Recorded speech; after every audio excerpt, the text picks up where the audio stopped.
The advice and opinions expressed by the host of Autism Live and her guests are meant solely as suggestion and should not be in any way construed as child-specific advice. The Center for Autism and Related Disorders advises working with a board-certified behavior analyst who has experience with autism before starting any intensive behavioral intervention. Any choices you make in determining your child's treatment are completely at your own discretion.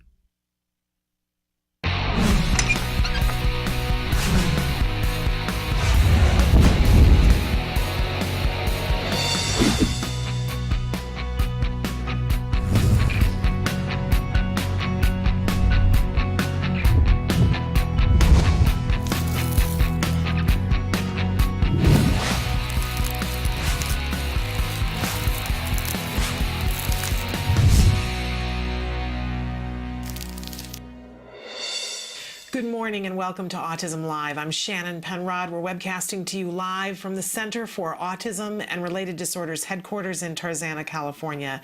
It is a Tuesday morning. I know a lot of you on the East Coast are already feeling the snow and getting ready for more snow on the way. I don't want to rub it in, but here on the West Coast, it's a fairly warm day.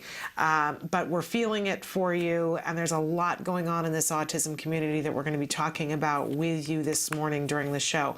We are going to be with you live for the next 2 hours talking about autism from a 360-degree perspective. There are so many different aspects to being on this journey.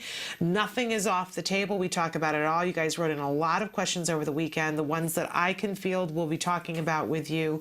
And there are a couple in particular that I want to save for tomorrow for Ask Dr. Doreen. But of course, we will be talking about today and tomorrow.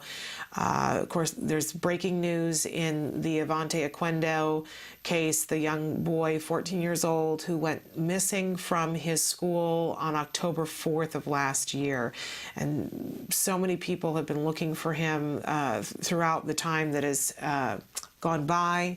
And of course, if you've been watching the news, you know that there were some very gruesome details, but parts of a body have been recovered, and it is a waiting game now, waiting to see if the DNA match is there and if indeed it is Avonte Oquendo. And we wait with the family. There are many questions. We're going to be covering it a little bit later on in the show. And of course, if we're expecting that the DNA results could be in as early as tomorrow, but if something comes in sooner, we will break into our programming to let you know and keep you up to date about what's happening as much as we know. But of course, our thoughts and our prayers are with that family. It's a difficult day for the autism community. It's been a difficult couple of months, but what is it like for the family? We can only imagine, right? But there are many other things that we're going to be talking about, including, we talked about this a little bit last week, about what can we do, because it's not enough for something like this to have happened. We have to learn from it. We have to grow from it. We have to take control of the things that we can take control of. So we're not just going to report on it. We're going to be telling you about things that we can do, how we can better train our teachers, how we can make sure that the people who have access to our children when we drop them off at the school understand what the commitment is and what they have to do, right? Because we're all in that position of, at some point, trusting somebody else and knowing that in our hearts that, we can never completely keep our kids safe, but there are things that we can do to make the best level chance for that happening. Many other things that we have to cover today as we continue on this journey through autism. I want to start out by reminding you that this show is meant to be interactive. Emily's going to cycle through some of the different ways that you can get in touch with us. If you need a place to talk about your feelings about what's happening as this unfolds, you can come here. If you have suggestions for story ideas, and you guys have been writing in over the weekend, we're taking them to heart and finding the experts that we need to have on the show. In any case, we want to remind you that go to www.autism-live.com. That's one place to watch the show. When you go there, that's our home page. You will see a desktop. There is a computer screen that's there. Click on the little triangle that's there, and you can be watching either the live show or the most recently recorded live show. And then next to that box on the side, I mean, there's many other things on that website. Find our blog, all kinds of different information and resources. But there's a long, skinny white box. That's your live feature. Put your cursor there and type away, hit enter, and it shows up magically on my screen with only a slight delay. We always just say instantaneously.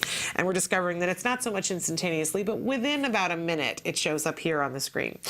And that's our way for you to interact in a live way. You don't have to log in. There's no charge at all for that. That's a free way for you to maintain your anonymity and to be talking with us and get the support that you need. You know, last week was all about support and how important it is for all of us, whether you're the parent teacher practitioner, because you need support if you're one of those people, or you yourself are the person who is on the autism spectrum. We know that there's a certain amount of support that needs to happen to get to the best possible place, right?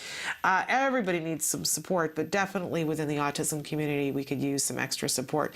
Which brings me to my next thing. I always like to remind you at the start of the show that while we bring in a lot of experts into the show, we trot people in and we give them an opportunity to sit here and talk with you in real time about the things that are going on in your life. Two things to keep in mind. No one on the show can give you child-specific advice. There just isn't enough opportunity to know the individual to give child-specific or adult-specific advice in this format, but there's still a lot that we can talk about to send you on your way to find the resources that you want to. And the other thing that I always like to remind you is that I myself am not an expert in autism. I am a parent. Like many of you, I strive to know as much as I can because my son was diagnosed with autism almost exactly 8 years ago today. And he was 2.5 at that time. Obviously, he's 10.5 now. It was not my favorite day, let's say that. But it was a day in which I started on a journey with my family to see what we could find out, and it's been an epic journey so far, and we're nowhere near done, right?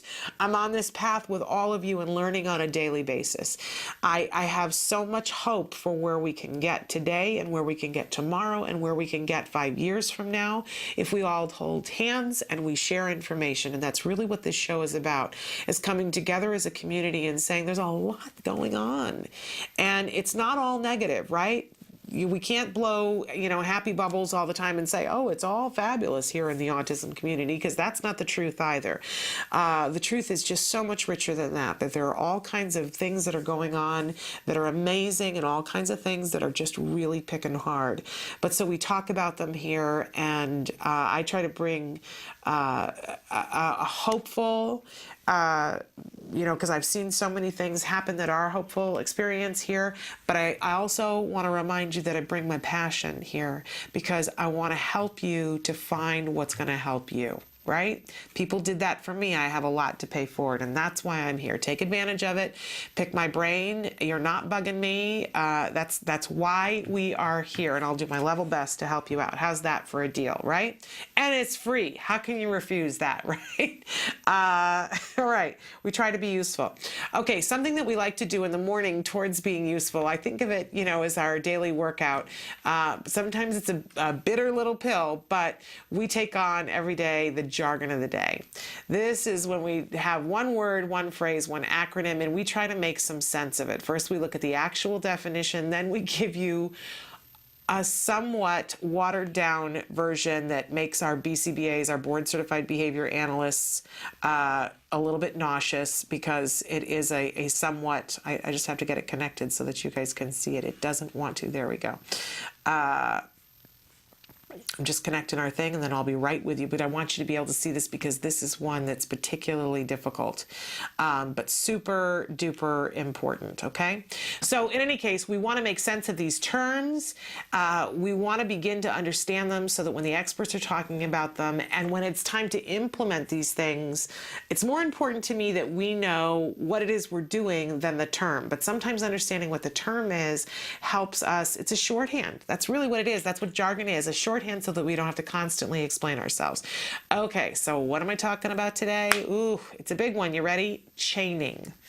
Now, remember when we used to make the paper chains when we were little kids in school and they'd get that thick paste and you cut the construction paper and you put it through and you make the circle, and then you put the other one through and you chain it. And eventually it seemed like it was going to take forever, but the classroom would do it. And especially during the holidays, eventually you'd have this 40-foot long chain. Well, it's kind of like that, but let's take it apart here.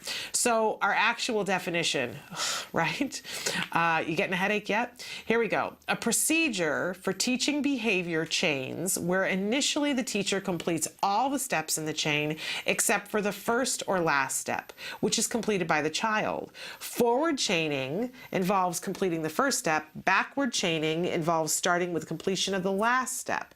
The child receives reinforcement once the chain is completed. When the child shows competence in completing the first/last step in the chain, the teacher performs all but the mastered step and the next step in the chain, and so on until the child is completing the entire behavior chain independently. Okay, I don't know about you, but my brain starts to get a glimmer, but it gets so convoluted, I go, what are we talking about here? So let's take a look at our working definition. Chaining is a procedure for teaching a behavior sequence where the child masters one step at a time while the teacher completes the remaining unknown steps until the child has mastered all the steps in the chain and is completing the whole sequence independently. Okay, so we've talked before on the show about how we're all exhibiting behavior all the time, right? Everything that I'm doing, I'm using my hands, it's behavior. Everything that you're doing, it's behavior. And when we want to teach a behavior, sometimes we'll hit a wall and we'll go, it's just not happening. It's not gelling. It's not, I don't know why they don't get it. And it could, whatever it is, we can take it apart and make the paper chain. And we're going to be talking about this a lot today, as you'll see in a second. But for instance, let's take tying your shoes. This is a skill that we all want to be able to do, right? And we want our kids to be able to do it. And it involves a lot of different things, right? First, you got to locate the shoes. You got to open the shoes up so that you can get the foot in. Then you got to pull up on the strings so that the shoe is tight. Then you got to cross the laces over and tuck one underneath. And then you got to pull again, right? All of this is involving a lot, and that's just the beginning, because then we got to get into making the bunny ears and dancing around the bunny ears, or do you make two bunny ears and tie them together? Oh my goodness, right? It's actually quite overwhelming, and if you can think back in your head to when you learned how to tie shoes, it was sort of this mysterious kind of thing. I remember being 4 and tying the little yarn bow on my slippers and running downstairs and saying to my mom, I did it, I did it, I did it. I really didn't know how I did it, but I did it. And my mother was so excited, and everybody was like dancing in the kitchen, and my dad, who was working nights at that point, got up and he was like, my little girl learned how to tie her shoes. Very reinforcing for me that daddy got up on a morning when he wasn't, he'd just barely gotten home from work, but it was that exciting. So I wanted to learn to tie my shoes again. For our kids who are on the autism spectrum, you could wheel out a circus and it might not be enough, because there are so many steps and it requires so much fine motor, right? So we're not going to make the whole task the thing that's reinforcing. We're going to take it apart. We're going to take apart the task, and all those little steps that I just started to go through, we're going to take it one at a time. And, in the beginning, we're going to make it reinforcing for the child just to go and get their shoes and figure out how, how we teach how to put which shoe on, that we make the shoes sit down next to each other, and we see that their toes aren't pointing in, or sometimes people say you look for the, there has to be that little space between the shoes, that you see that they're right, but it's a visual for the shoes are facing the right way, instead of waiting till they put them on the foot, because that's frustrating, right? So maybe we start with just go get your shoes and line your shoes up. Wow, you did such a good job. And we can start doing that with a child that's 2. Get your shoes, let's line your shoes up. Oh, look, and then we put them on the feet, the corresponding feet, right? Then we're gonna move on, and for different children, we're gonna pick this in different ways. Maybe for one child who gets antsy and they get anxious when they see the shoes coming out because we're gonna go someplace, we're probably not gonna have the first part of the shoe, putting the shoe on, be the chaining that we're gonna We're going to go the other way and have them do the last part. So maybe we do everything and we're just going to have them pull the bow and we go, yay, what a great job that you did. And we tootle off on our way. So the child goes and they have some, feeling of self-esteem and like, I did something today, right? And we're not putting pressure and putting this whole event on them, on their little shoulders. That's just too overwhelming for them to handle. But eventually, when we see that they're very good at pulling that bow at the end, then we're going to go to the next to the last. We're going to make all the different things, but we're going to have them pull the last little loop through. We could do it the opposite way. If again, it depends on the child. So maybe after we've gotten them to get the shoes and line the shoes up, that we have them open the shoe up and pull the laces a little bit and pull the tongue up before they can get their foot in. Now, some kids, they're not going to need to go through every step. Maybe, you see with the child that they're very good at doing the pulling the tongue up, and so you have them put the shoe on themselves the next. But the thing with chaining is it really is child specific. You go with the speed that the child needs, but if you see the frustration and you see the struggle, you slow it down. You slow it down and you reward, and you make it possible for them to be successful. That's what moves it forward. When is it too late to work on anything? It's never too late for any of us to work on anything. If what you really want to do is learn how to be a snowboarder and you're 65 and your doctor says that it's okay for you to do it, you can learn snowboarding with chaining. You really can. This is not just about autism. This is for all of us. If the task is too overwhelming, we can take it apart and do it in small little increments. And of course, the biggest thing about it is to make sure that we reinforce. So we're going to be talking today and asking you, what is the skill that your child is hitting the wall with? And can we take it apart with chaining? And I already know the answer is yes, we can. All right, so that's our jargon. When somebody says we're going to work on this skill and we're going to do it, we're going to use chaining to make it happen. And you say, whether it's toothbrush or, doing the homework or whatever it is that they've decided, and probably they've decided to work on it because you as the parent have said, I don't understand why my child doesn't know how to make their bed. Or I don't understand why my kid is always late for school in the morning. Or I don't understand why we've worked on the toothbrushing and I don't know why, I don't know why he can't clean his room. It's that kind of why isn't this happening? We've taught it, but it's not gelling. It's not coming together. My kid doesn't seem to get it all. And there's that frustration for you and the frustration for them. And the expert says, okay, we're going to work on this and we're going to work on it chaining. Don't get frustrated when your child is only going to do one part. One of the examples that I like is putting on a shirt. That there are so many steps to putting on a shirt that we can do, and you do it with chaining. I had a friend who said, I was explaining chaining to her and talking about how, when you put on a shirt and you lay the shirt out and then you pick up the shirt and how you have to scrunch it up to get to the neck hole. And she went, oh my goodness. Oh my goodness. And I said, what? And she said, I just had an epiphany. I've been trying to teach my very neurotypical 3-year-old how to put on her own shirt, but that's the step I've been leaving out. And as teachers, we have to realize that sometimes we gotta take it apart into itty bitty little steps and teach the itty bitty little steps. Does it take a while? Yes. Does it take less time to take it apart and chain it and have the child have the skill, or the adult have the skill, than it does to stand around and be frustrated? Yeah, it takes less time to do it the right way. And this is the right way, chaining. It's a really powerful teaching technique. All right, we always have a question for you. So can you guess what the question is for today? Today we want to know what frustrates your child. And guess why we want to talk about this? Because have you tried chaining? And if you have tried chaining and it's still frustrating your child, did we take it far enough apart?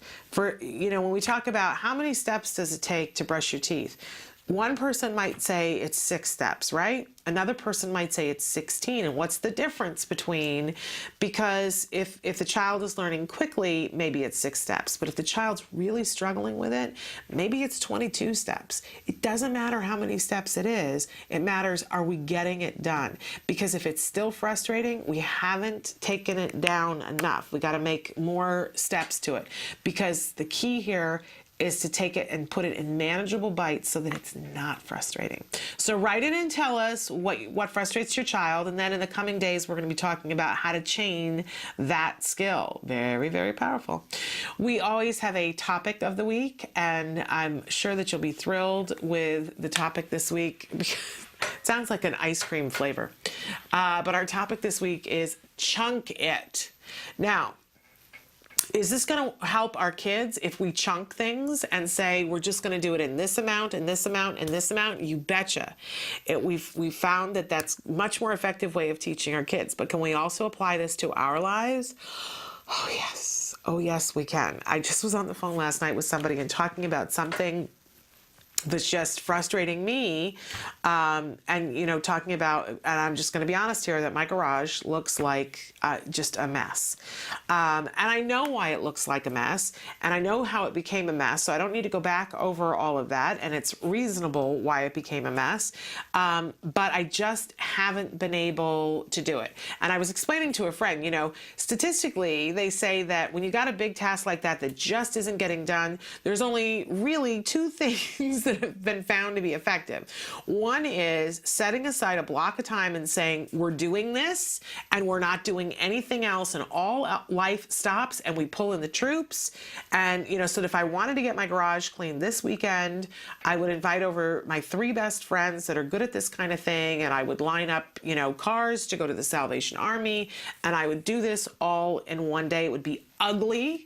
It would be messy, but there would be the reward of it's going to get done in one day. That works, but who has that time and who has that community and who's willing to say to all your friends, I know you had other plans this weekend, but how about if everybody comes and cleans out my garage? Not really realistic for all things, right? The other thing that's been found to be really effective is to chunk it and do it in small amounts on a regular basis. What? The truth is that they have found that if you do it in 5 or 10 or 15 minutes a day, whatever you actually have, and say, I'm not going to take on the whole garage, but I'm going to do it in 5 minutes a day. I'm going to go out and I'm just going to sort through this box. And that's all I'm going to do. It will take a long time, but a year from now, your garage, my garage, is clean, as opposed to just making myself feel bad about why is my garage such a mess.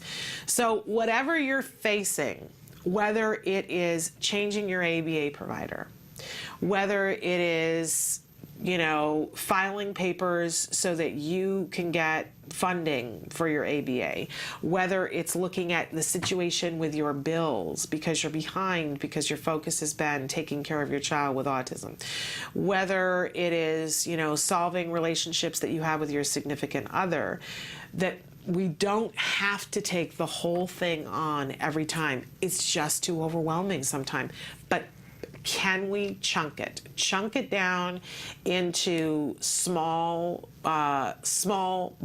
bite-sized morsels. I always love Dr. Tarbox when we talk about things and I, as a parent, get overwhelmed. And I go, oh my gosh, that's going to take a long time. And he says, how do you eat an elephant? One bite at a time. We can apply this to our life. And so we're going to be giving ourselves, me included, some life skills this week about how do we chunk things down so that we don't have to be in the frustration and the despair and, ladies and gentlemen, the overwhelm. Taking a breath. We can do anything if we can take it in small morsels. Okay, so we're going to be talking about chunking it. Some of the different things that we're going to be doing here in the show, I believe, I'm not sure, but I believe that we're having Alex Plank from wrongplanet.net with us. We are going to give you an update on what's happening with Avonte Oquendo and that case. Of course, we're waiting for the DNA, but we're going to keep our ear to the rail and we'll break in and let you know. And we will talk about some of the new updates that have happened a little bit later on in the show. We've got a stress tip for you. And because it's flu season, last week we talked about some things to have on hand in terms of medicine.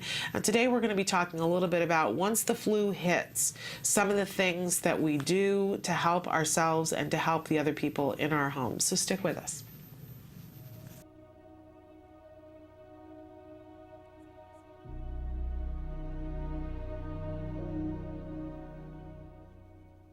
Hello, fellow activists. Let's talk about step 6, live in gratitude and give back. Have you ever noticed that it's impossible to feel sorry for yourself when you focus on your blessings? I have an exercise for you. Take out 5 pennies. I want each penny to represent something you're thankful for today. Now, I bet not one of those pennies represented something material, but that every one of them represented someone you love or a moment you shared with that someone. Go through life parched and empty, standing knee deep in a river and dying of thirst. There's a song by Kathy Mattea called Standing Knee-Deep in a River and Dying of Thirst. Sometimes we need to look at the river of blessings flowing underneath us, and then we see we're not so thirsty after all. Once you realize how fortunate you are, you can freely give back to others, and there's nothing that will make you feel more fortunate than giving to those less fortunate than you. So start your day with an attitude of gratitude, and until next time, keep the faith.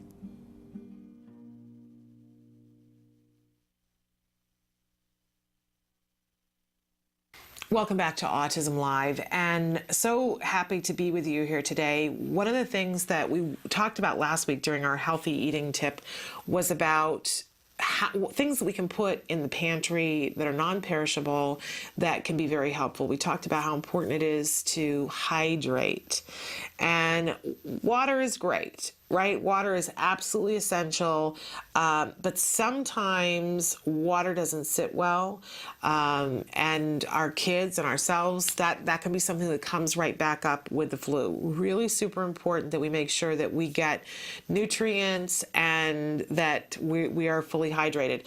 I know that it was said to me many years ago by my son's pediatrician, the only time that people get into trouble with the flu, I mean, the flu is miserable and there's nothing happy about it, but it doesn't have to be something that's life-threatening. The only time that the flu becomes even remotely life-threatening is when somebody is dehydrated.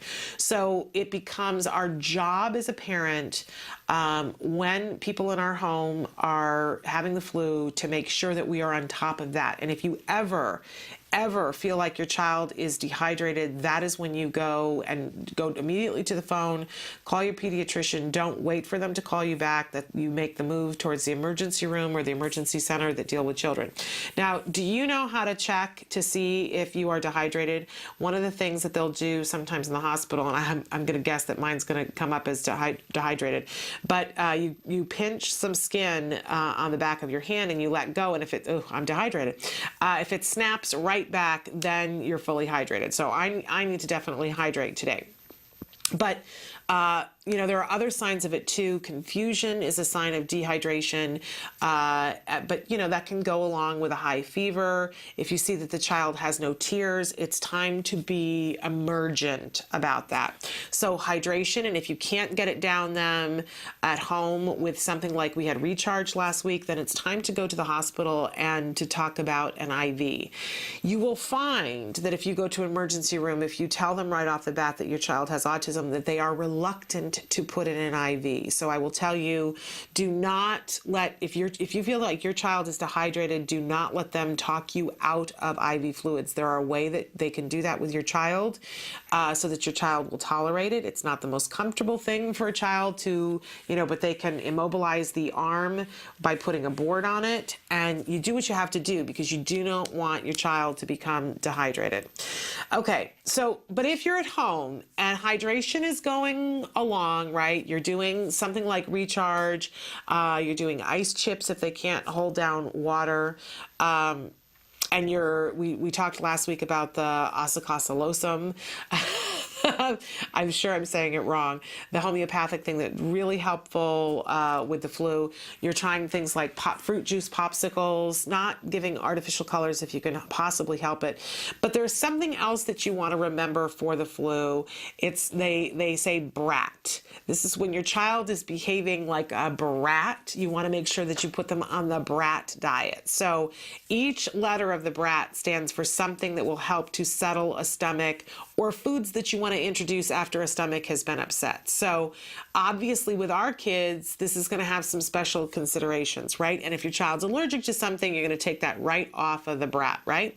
But so the B stands for bananas. Mashed up bananas is something that has a great deal of potassium, which your body needs replenished, and it's really very easy on the stomach for most, not all kids. So bananas. The R stands for rice. Obviously, we want to be very careful about what kind of rice that we use, whether your child is used to brown rice or white rice, whatever, and making sure that it's come from a really good source. I really want to encourage you to make sure that it's organic. We know it's been in the news. There's a lot of arsenic, natural occurring arsenic that's on some rice, so you want to be informed about which rice you're using. The A is for apple. So applesauce in particular, I would encourage you to not use a sweetened one, and again, of course, organic. And some of the other applesauces that they make, they will soak the apples in lye to remove the skin. So a good organic applesauce is going to be the best possible thing for your child. They come now in those pre-sealed cups that are non-perishable. You can have it and not even have it in the refrigerator and have it in your pantry forever.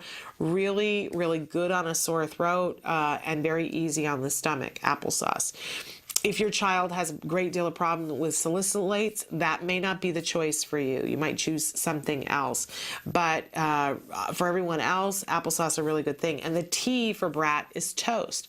If your child is gluten-free, there are kinds of breads that are available. My son uses...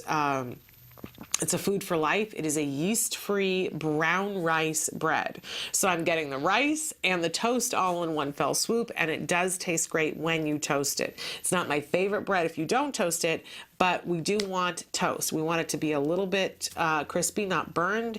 That helps to soak up some of the things in the stomach, and it stays down easier. Just make sure that your child chews. So hydrate, hydrate, hydrate, and the BRAT diet where appropriate as you introduce foods into your child's system after they've been sick. In this way, we can help to keep everybody in the house as healthy as possible. We're going to take a break, and we'll be right back after these messages.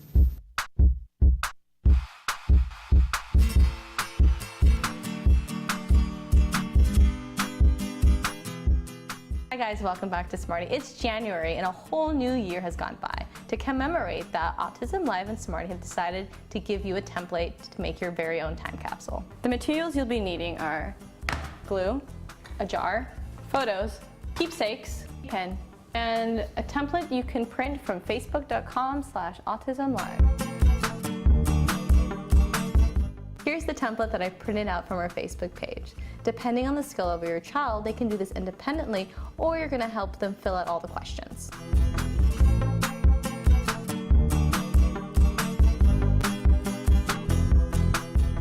Once you have finished filling out the time capsule sheet, I've left 2 spaces on the top, one for a school photo, one for a family photo. Feel free to glue an image there.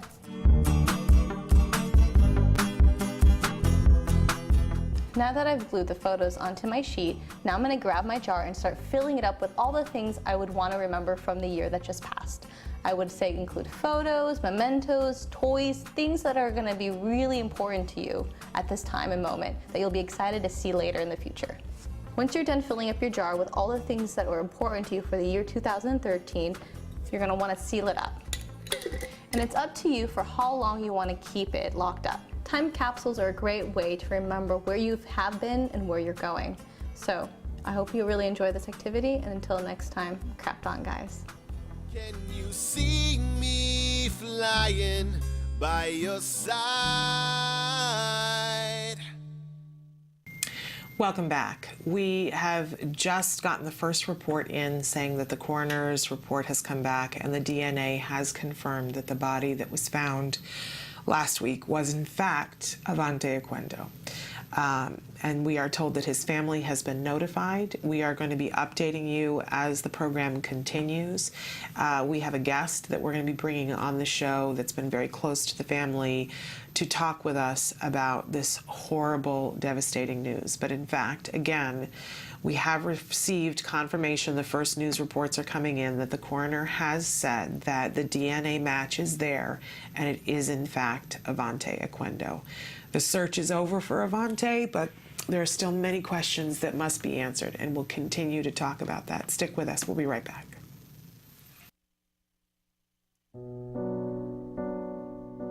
When you find out you're having a boy, you always think like, oh, he's going to play football, he's going to do this and that. And then when he's diagnosed, all those things get washed away. It's like that piece that's always in the back of your mind, you know, where is he, what is he doing, is he safe? We really didn't know what we were dealing with. I wish that they could have directed me a little bit more and provided me some information. I was a young mom. I didn't know what it was like to raise a boy, despite a boy with autism. Hundreds of thousands of families are not getting the help they need for their children with autism all around the country. ACT Today is determined to bridge the gap. These families really have to go through a lot to get a grant. The application process isn't easy. The records, the diagnosis proof, they're really battling for their kids. So when we can give them a grant, it is so wonderful to see that they succeed in getting that help for their children. Our founder, Dr. Doreen Graham-Pichet, is an amazing woman, and she is one of the world's foremost authority on behavior of children with autism. She's extremely knowledgeable, and she oversees every single grant we give. She is part of that process. People may think of autism care and treatment as simply schooling or therapy, but we provide important safety supports, things like fencing, for example. The whole family's living in fear of that child running out into traffic. I recently delivered an iPad to a little boy with some of the apps that are out there for children with autism. Miracles happen. I got the iPad from ACT. From ACT, What did it say? Can you repeat that, Dustin? I got the iPad from ACT. We have helped so many military families, and when I think of these brave families that are fighting two battles, one to protect our country and one for the right treatment and care for their children, it breaks my heart, and I think we have to do more as a nation to help them. There's not a day that doesn't go by that we don't think about it. Some people say, oh, he's normal. You don't see the battles that I see every single day. My husband does have to deploy, and when they get on that bus, that might be the last time that my kids ever see them. So I called, and they informed me that he had received a grant, which was like a blessing from above.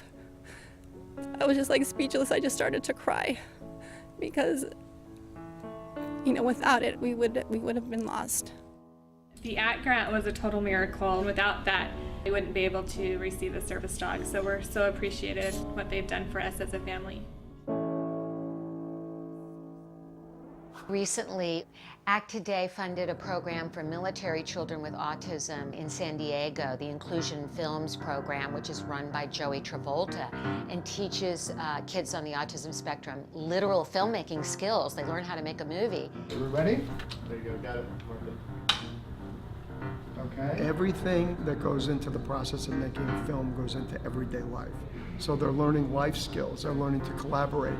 It was really nice to know how much they were enjoying this camp, and they're with people who are supporting them and are making them feel great about themselves and their differences and their similarities.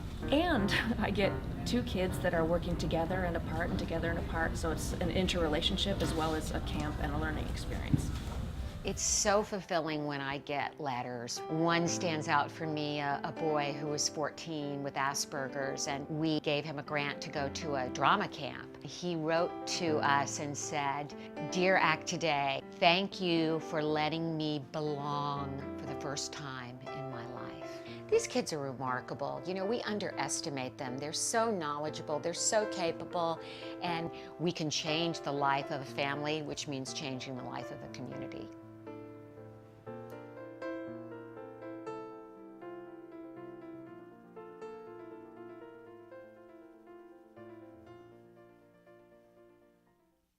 Welcome back to Autism Live. As a community, we begin to mourn as we just have received the news, if you're just tuning in, that the remains were identified as Avonte Oquendo, the 14-year-old who went missing from his special needs school in Long Island City, New York on October 4th. was not the first time that Avonte left his school. In fact, we understand that it was the fourth time that he had been able to escape from his school. In recent days, there have been reports that there is video and even audio of a security guard talking to him as he was walking out the door. It raises questions about our children's safety in schools, questions that we all have as we take our children to school each morning and we turn them over to hands that tell us that they're capable. It takes a great deal of faith to let our children walk on this earth separate from us, and even more faith when you are a parent of a child who's on the autism spectrum and you leave them anywhere with anyone, right? It takes so much faith to be able to do that. And sometimes that faith is placed correctly. Other times when people do not have the training that they need, and we don't know, right? We don't know. Of course, there's a lot to grieve this morning for all of us, but most especially for Avonte's family. I can only hope that as we continue and we talk about this story, that we all take stock of what do we need to be doing as parents.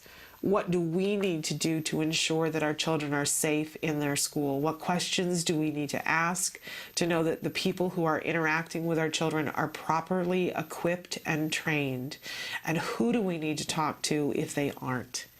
These are tough, tough questions, and it's tough to know the answers to them, and it's something that, it's a tightrope that we all walk on a daily basis. But if there is one thing we must do for this family, we must never forget Avonte, and we must learn from this incident and do better and be better and ensure that our kids are safe when we take them to school. It is their right. It is our right as parents to make sure that they are safe. And I feel for this family. I can't even begin to imagine what they have gone through in the last few months and what they will face in the coming months. I know that they have sought legal advice, and while there may be some who have questions and concerns about that, I want to thank them on behalf of at least myself. I cannot speak for anyone else, because we ask for training for these officials in school. We beg for it, and we trust when we drop our kids off at the gate that it's there. And I think a lot of times that it becomes more about the almighty dollar. And if that's what it's about, then hopefully this lawyer will sue this school 68 ways from Sunday and make them feel, they will never feel the pain of what the family feels, but something akin to it, so that it causes them to train their people appropriately so that something like this never happen again. We will remember Avonte, and we will strive to do better. We're going to be right back after these messages.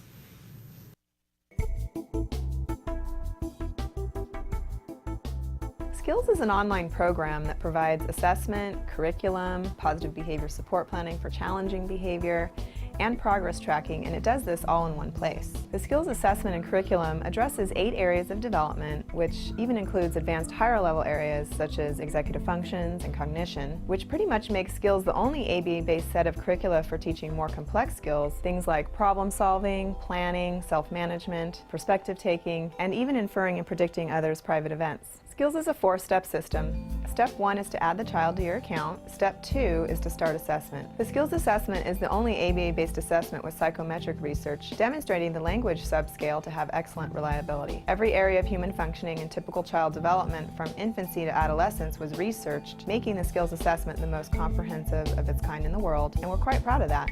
Skills is easy to use. Simply click Start Assessment and begin answering questions. Or simply type in a keyword, find specific activities to assess, and add activities to treatment. Step 3. Choose activities. Once you've completed the assessment, Skills selects from a pool of 4,000 activities categorized by age, level, and skill type to provide you with exactly those activities each child needs. Start by choosing a curriculum, then a lesson, and finally an activity.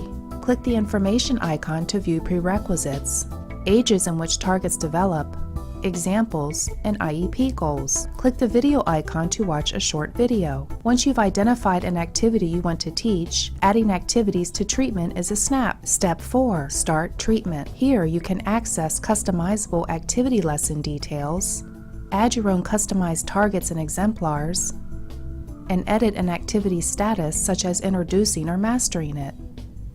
You can even print handouts such as worksheets, tracking forms, visual aids, and other materials. Skills also offers multiple progress charts mapping curriculum progress, lesson progress, and cumulative number of activities and targets mastered over time. The Skills language curriculum is categorized by verbal behavior type so that users can identify progress for verbal operants, such as echoics, mans, tax, and interverbals.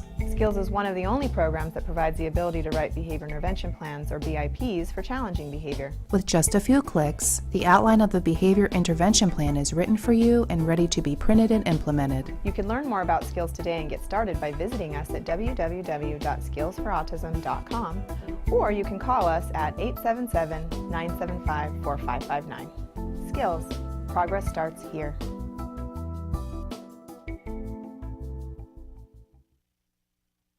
Welcome back to Autism Live. And so we soldier on because that is what we do.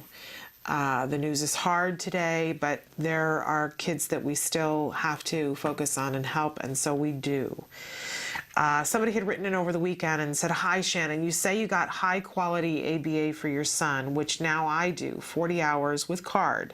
My question is, how long did your son do it for? And I know he is mainstream now, and does he still get ABA?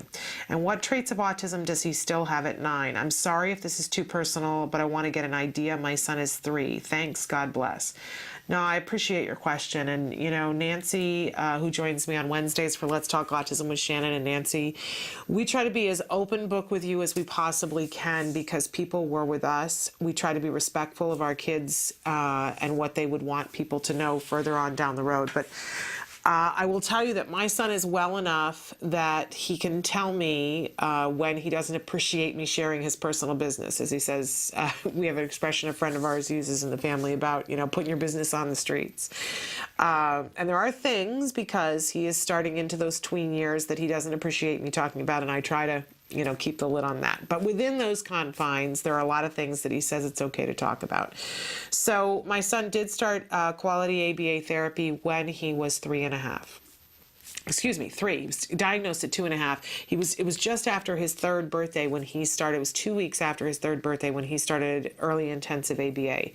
It took us probably those 6 months, though, to ramp up to 40 hours. We also had to fight for the funding. Let's not forget that that was a huge issue.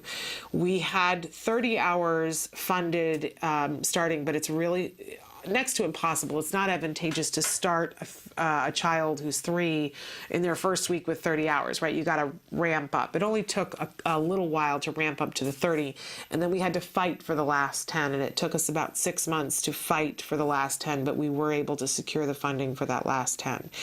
It was a fight that took a lot out of me, but it was well worth it, because in that first year, my son made such huge leaps. Now, if you had asked me 6 months in, had he made such huge leaps, I know, because I look back at the diary that I kept, that I was like, man, we're never going to get there. But when a whole year had gone by, I was able to look back and have them show me the different things that my son wasn't able to do and that he was able to do, and say, my goodness, this is miraculous. You know, it is that drip of water that you go, nothing's happening here, but then eventually it's the Grand Canyon. Okay, now when we signed up, we were told a minimum of 2 years, and that probably, because my son was on the more severe side at that point, that we were probably looking at a 4-year commitment. And I will tell you that we did ABA for 5 years in the home. Now, it was not always 40 hours. So the first year he was at home and did 40 hours of intensive ABA. The second year, he was able to go to a completely included typical preschool. He had an aide, but he went there, and it was in the morning, and he didn't start out going 5 days a week. I think initially we had him going 2 days, and then it went to 3 days, and then it went to 4 days and 5 days, right? But we saw that he could handle it, right? So before we were, I think it was by October of the school year, we were in 5 days a week. that he was flourishing there. But he was still having, I believe it was like between 35 and 38 hours of intensive ABA in the home in addition to the preschool. So that was a really busy year. We were all exhausted at the end of that year.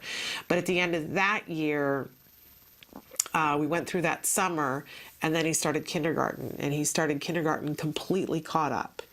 It took us 2 intensive years, but he started kindergarten caught up. There was nothing that he was behind academically. He was totally fine. He still had an aide. It was a school aide. It was no longer a card aide at that point. Peter Farrig went with him the first week of kindergarten just to make sure that there was a pattern of how things were going to run. Okay. And so he did really well. So he had an aide for kindergarten. We kept an aide for first grade. He had an aide in second grade. He had less of an aide in third grade. And there was support in the classroom last year in fourth grade, but not one-on-one anymore. And then this year he started off to school with no aide. And he did just fine, and his grades for this last quarter were B's across the thing, so with no aid. Now, I will tell you that we just changed everything, right? And we're going to talk a little about that a little bit more later on in the show. But he has not been getting ABA, but somebody, we had therapists go and look at what was happening in the school the other day. And then there was a discussion that ensued with a very good friend of mine afterwards, and he said, there's more work here to be done. And you can choose not to do it, or you can choose to do it. And it was really a wake-up call for me. So I think we are going to do a little bit more ABA in the home. I think we're going to go back and revisit and target very specific things now, because job isn't done. And I have known that, and I've been dancing around that and hemming and hawing about it, about not knowing how to proceed. And this weekend we put together a bit of a different plan, and I am going to talk more about that. But he's 10 and a half now, and so you wanted to know what traits of autism does he have at 10 and a half. He will still perseverate on things and not let them go. Now, sometimes it's a thing that he perseverates on, like video games. He's just all about the video games, and I can say to him, hey, what do you want to have for dinner? And he'll say to me, hey, did you know that there's a new level in Gmod where you can do this, that, or the other thing? And I have to say, I asked a question first. You have to answer my question first, and then you have to do some sort of a conversation change to say, I'd like to talk about Gmod now. You don't just get to throw it into the conversation in the middle of nowhere, right? And then he'll do it, but it has to be prompted. And I think that that's, maybe that's not all that uncommon, but the fact that we go back to the same subjects all the time is of concern to me. He still does vocal stereotomy. I don't know how much he does it at school. I think we pretty much have that curtailed at school, but when he's at home with us, if he's playing something and he's happy, he makes little R2-D2 noises. And we have said to him, you can make those noises. It's just only when it's appropriate. If you're in the car with us, you can make those noises. If you're at home with us, you can make those noises. But you can't make them during a test, because it's going to bother the person next to you. And when you're with a friend, you got to put a certain amount on hold. Now, he'll do it when he's playing his video games, and he'll make his little noises and whatever, and he doesn't think anything of it, and we don't put the kibosh on it, right? But then he has a little friend come over for a play date who's neurotypical, and they'll get into it and they'll be playing the game, and all of a sudden Jem breaks into R2-D2 noises. And we watch as the little neurotypical friend will go, what are you doing? Why are you making those noises? And then Jem is like, it's so, I don't know how good our plan has been about, you can do this at home, because it's really become much more eye-opening. But he also perseverates on things that will drive me batty. Last night was a perfect example that there's something in particular that he wants. He wants his little headphone mic set thing that he had for like one day before I went, this is not working for me, that he can play video games and talk to people and be on headphones and just be in a whole other planet. And I went, no, that's going away. So he's been talking to me and massaging me for a couple of months about all the reasons, he could be a lawyer, all the reasons why he should get this back. And don't get me wrong, I'm thrilled that he can have a conversation and negotiate with me, because there was days early on when we didn't know if he was going to be able to say, Mom, I love you, right? So grateful to have these arguments with him. So grateful to have these arguments. But so we were in Whole Foods Market, and I was asking him what he wanted for dinner, and he starts in with, well, when am I going to get my headset back?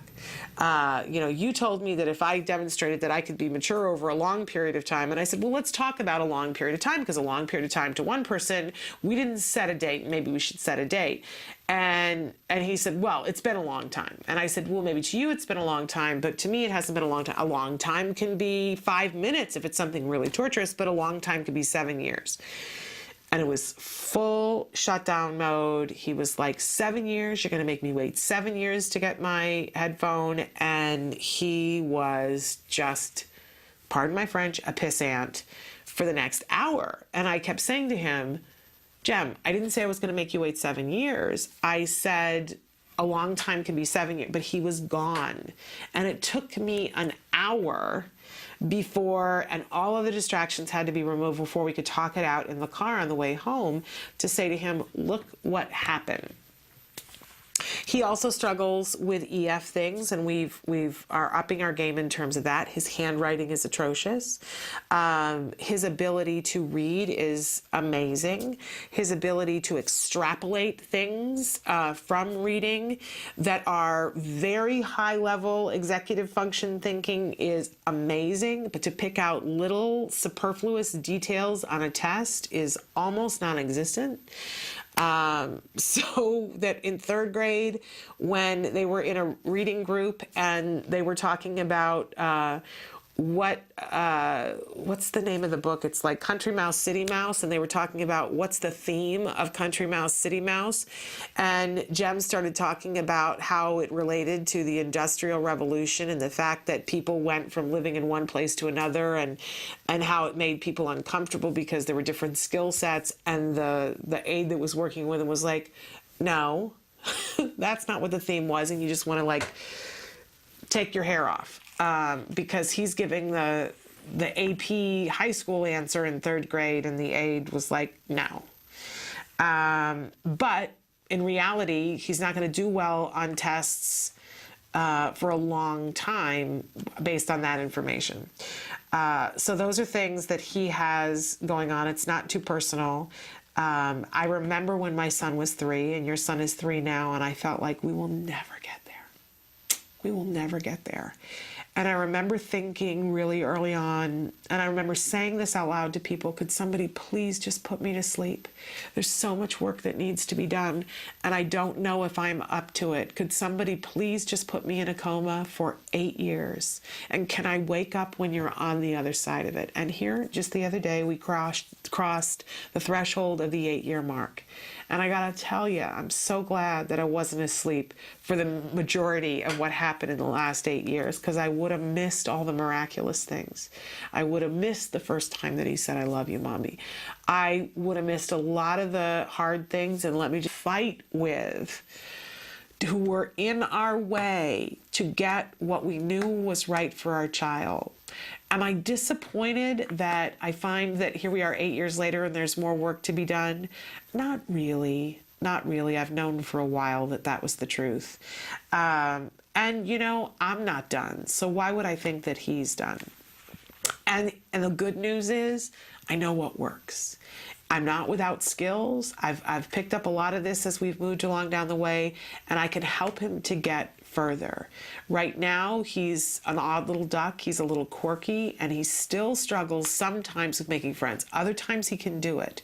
But I promised him, and I promised myself, and I promised my husband that we would work as hard as we could to get him as far as we could. So, he's 10 and a half and we're not done. And for me, thinking about that and realizing, okay, we've got more to do, there's some peace in that. That's a quality problem, a really quality problem. So if I could go back and talk to myself as the mother of that 3-year-old, I would say, hang on, take care of yourself. Take care of yourself. This is going to take a lot out of you, but hang on for the ride of your life. Keep a diary so that you can look back, because in 3 months from now, when you're convinced that nothing has happened and you look back at the things that you were writing 3 months ago, one of two things is going to be true. You're either going to say, yep, no, we're still facing that. And then you say to your provider, how come? How come? Let's move this up in the priority list. Let's really kick this behavior to the curb because it's not working for me or for him. Or you look back and you go, look at that. That's right. 3 months ago, the biggest he was doing was saying 2-word sentences, and now he's doing 7-word sentences. That's huge. That's absolutely huge. That's substantive. And now he's potty trained. It takes time, and it's so horrible. In the moment, it feels like it takes a lifetime. But I can tell you that while it felt like it was a lifetime for those 5 years that we were doing ABA and we had strangers coming in and out of our house, now it feels like it was a long weekend.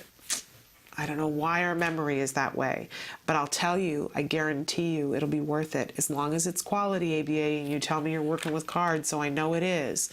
That doesn't mean you get to go on vacation. You know what I always say, that your team is only as strong as the weakest player on it. And you need to take stock of, okay, who are the players on my team? Am I the weakest player? And then you need to pull your game up. Or you need to keep track of whoever is the weakest player and make sure that you're pulling them along with you. It takes a team. And make sure that you're on the team. But I hear you that you are. It'll be okay. It really will. And I'm here, and I'm not going anywhere. So along the way, when you go, what's happening here? There were times when my son would take 1 step forward and he'd take 3 back, and I would go, what just happened? What just happened? Are we going to go all the way back because he regressed into autism? And I would freak out and go, no, we lost a skill. Stop everything, we lost a skill. And people kept me sane and sat on me and said, it's working. Stay the course. It's working. So I'll be here to remind you, you're doing a good job. Stay awake. Stay awake at the wheel. Do everything that you can. You'll be so glad. You'll be so proud of yourself. I promise you. We're going to take a break, and we're going to come back and answer more of your questions. Stick with us.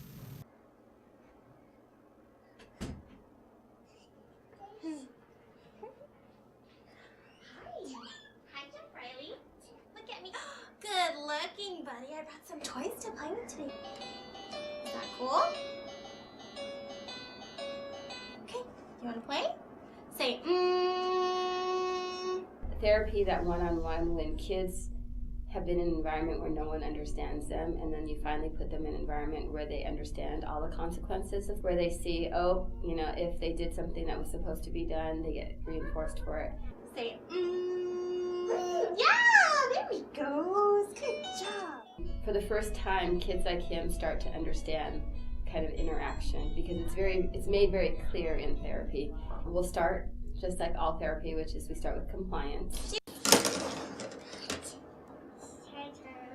Good job. It's your turn. Really working on getting him to listen to us, listen to a few directions like stand up or come here. This is come here. All right, bud? Okay, try by yourself, okay? Come here. All right, you did it. Good job. See, that was so easy. The idea is that we had to get his attention first. And once you get a good foundation of compliance, then his therapy would be a combination of at the table, where it's very clear and succinct language, combined with just more play. You say, what is that? Banana, that's right. Banana. What else do you see? Carrots. Good talking.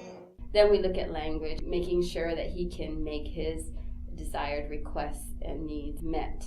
Getting him to figure out that, hey, I'm learning these words, and these words are actually useful. It teaches them the idea of communication. I'm not using another person as a tool. Okay, sure. Here you go. And then also what's important to the family. What behaviors or what areas of focus do they need help with? One goal, I don't know how we're going to get there, but one of the things I've noticed that's different about him is I'll see a 2-year-old in one of our little restaurants that we can take him. and the kid just feeds himself lunch. Now Jack feeds himself pancakes, he feeds himself applesauce, but most everything else we have to feed him. And I'm really looking forward to the day where he just eats. Okay, so that's banana by a spoon. He likes the taste of banana, he doesn't mind the texture in his mouth, but when you get the visual into it, he gets very upset. So it just strikes me that it's all behavior. He's playing defensive ball right now. And there was banana in that yogurt too, so he eats it every day. And he gets so upset, so offended. I think a lot of his issues with eating have developed into behavioral issues. I think he may have had texture issues, and I think he probably still has a lot of sensory issues, but I think a lot of it now is habit. I think for Jack Riley, he was very tactile defensive in his mouth. He just doesn't like the feeling of it. And then it moves into a routine. It moves into the rigidity of autism, where they only want to eat certain things. They like what is familiar, and they like to do the same things over and over. And I think the fact that he's not eating food where he really has to chew, that's going to affect his oral motor development, which will affect his language and how clear he is. Getting some of that muscle development going in his face and his mouth, because you're going to have to use a lot of those muscles to be able to make sounds and make words.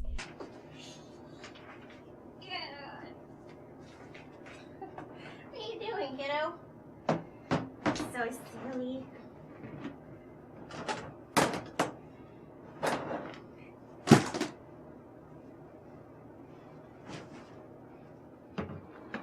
It is Thursday night. Day 2 of our official ABA services have kicked in, and we are getting ready for bed. We run our energies off at night before bedtime. After the intensity of ABA, it's shocking that he has any energy. We think he'll sleep very well tonight. They're definitely pushing him to say sounds and do things he's not used to doing. He had a few meltdowns, and he did okay. He's gonna be so smart. Bye-bye. Bye-bye. Of course, that was the A Word, an amazing ongoing documentary being made by the Center for Autism and Related Disorders following a little boy, Jack Riley, who was diagnosed with autism at the age of 2. And of course, in this episode, we see that he has just begun his early intensive behavioral intervention. And Mom, this is just what we were talking about, where Mom says, you know, okay, this went okay, and he's going to be really tired, and he's going to be okay, and he's going to be really smart. And it's really hard. I don't think anybody understands how difficult it is for parents when therapy starts and all the different things that you go through. And this is a hard climb. It's so worth it. Now, a couple of comments that you guys wrote in.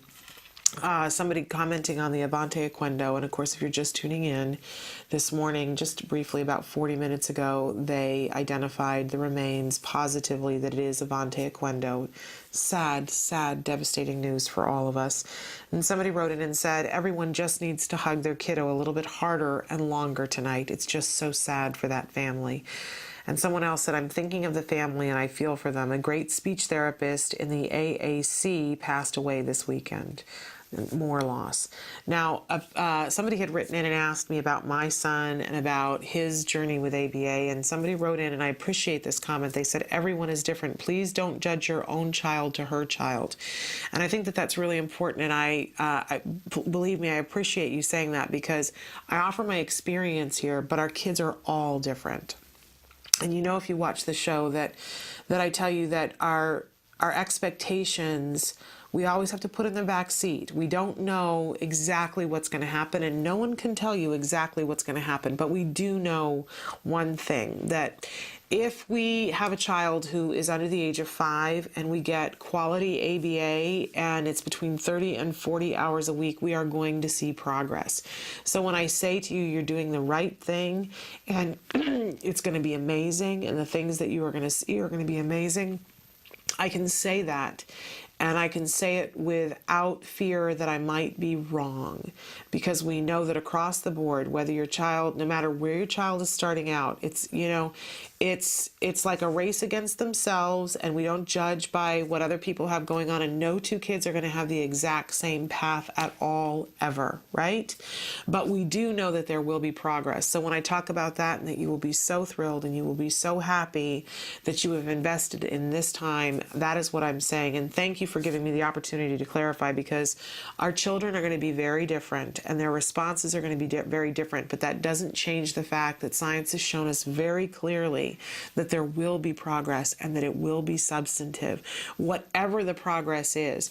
And I go back to years ago, I saw a great documentary that isn't available widely, but you know, the original Lovaas experiment that was done in '87 that started us all on this path of investigating ABA and whether it's effective, which by the way has been replicated over 1,000 times now. And if anybody tries to tell you that ABA has not been shown to be effective, it's old thinking on their part, and we need to help to educate them and move them forward so that they can get the help and support that they need for an individual who's on the autism spectrum in their life. But you know, there was the original study that started everything. It has to start somewhere, right? And it started with Lovaas, with the Young Autism Project. And I had heard about that study, certainly, but I had never seen any interviews with where did those kids go, right? Where, you know, this is 1987, so these kids are adults and out walking in the world, and where are they? How come, you know, if it's, and I've heard people say, well, if it's true, where are they, and why aren't they trotting them out for everybody to see? Well, because they're leading rich and full lives, and that's not what they want for themselves. But there was a documentary that was made years after, it was like probably 10 years after, I want to say, when, it might have been even later after that, where they caught up with 3 of the kids from the Lovaas original Young Autism Project. And they would not identify the children for us, so they would show us the kids, well, that's not entirely true. 2 of the different kids that were, quote unquote, according to the report, recovered, that they no longer qualified for an autism diagnosis. They showed us those kids, but they showed one of them with 2 other buddies. So there were 3 kids, 1 who had been in the Lovaas experiment and 2 who had not been, just neurotypical, his buddies. And you spend an afternoon hanging out with them and you can't identify which one it is, which is so effective. I love that about this documentary. You go, okay, I can't see the difference between these kids. And then they show you a child who was younger with his buddy, and you can't tell which one of the kids is the kid who at some point had the autism diagnosis. You can't at all. Now, the 3rd young man that they showed from the video was one of the kids, because you know, if you look at the study, there's the pie chart of the kids who recovered, the kids who did remarkably well and made significant gains, but didn't get to the point of losing their diagnosis. And then there was a 3rd category of kids that made gains, but they didn't progress as far as the kids in the middle group even.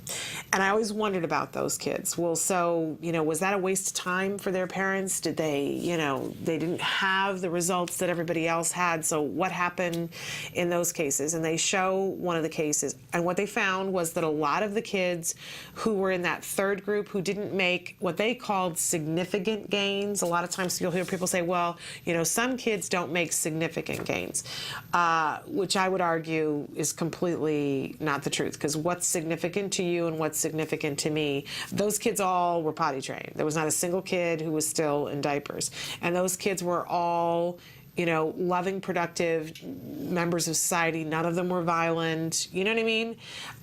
And by the way, all of those kids had another diagnosis in conjunction with autism, which is a whole other topic that we could talk about. But they showed a mom with her son who was in that 3rd category of the kids who didn't make the significant gains.